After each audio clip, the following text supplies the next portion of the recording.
ഇന്ന് ഈ platinum jubilee ആഘോഷത്തിൽ 75ാമത്തെ പ്ലാറ്റിനം ജൂബിലി ആഘോഷത്തിൽ പങ്കെടുത്തതിന് എനിക്ക് ഒത്തിരി സന്തോഷമുണ്ട്. എന്നെ ഇവിടേക്ക് ക്ഷണിച്ച യുവജന സമാഗം ഗ്രന്ഥശാലയിലെ അംഗങ്ങളോട് ഞാൻ പ്രത്യേകം നന്ദി അർപ്പിക്കുന്നു. നിങ്ങൾ ഒരു ദിവസം 1 മണിക്കൂർ ഒരു പുസ്തകമെങ്കിലും വായിച്ചു തീർക്കാൻ ശ്രമിക്കാറുണ്ടോ?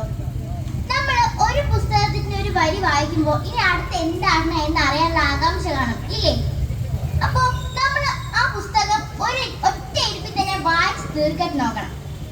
ഒരു ദിവസത്തിൽ നിങ്ങൾക്ക് ഫ്രീ ടൈം കിട്ടുമല്ലോ, ആ സമയം ഫോൺ നോക്കരുതെന്ന് ഞാൻ പറയുന്നില്ല. ഫോൺ നോക്കുന്നതിന് കാട്ടി ഈ പുസ്തകങ്ങൾ വായിക്കുമ്പോൾ നമുക്ക് ഒത്തിരി അറിവുകൾ കിട്ടും. ആ അറിവുകൾ നമുക്ക് ഓരോരുത്തർക്കും വീതിച്ചു കൊടുത്താൽ എന്തായിരിക്കും അവസ്ഥ? ഓരോ പുസ്തകവും ഓരോ അറിവുകളാണ്, അനുഭവങ്ങളാണ്. ഓരോ പുസ്തകം വായിക്കുമ്പോഴും നമ്മൾ വേറെ ഒരു ലോകത്തൂടെ സഞ്ചരിക്കുന്നത് പോലെയാണ് തോന്നുന്നത്. അതുകൊണ്ട് നിങ്ങൾ എല്ലാവരും ഒരു പുസ്തകമെങ്കിലും ഒരു ദിവസം വായിച്ചിരിക്കണം.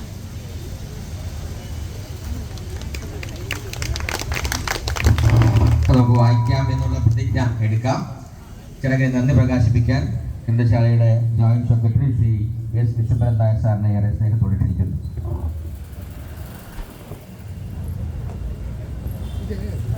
ഇതെൻ്റെ കൊച്ചുമോളാണ്, 8 വയസ്സ്, വൊറേഷ്യസ് റീഡറാണ്.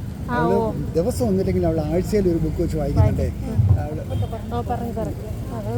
അപ്പോൾ ഇതാ ഓൾ ബെസ്റ്റ് കേട്ടോ.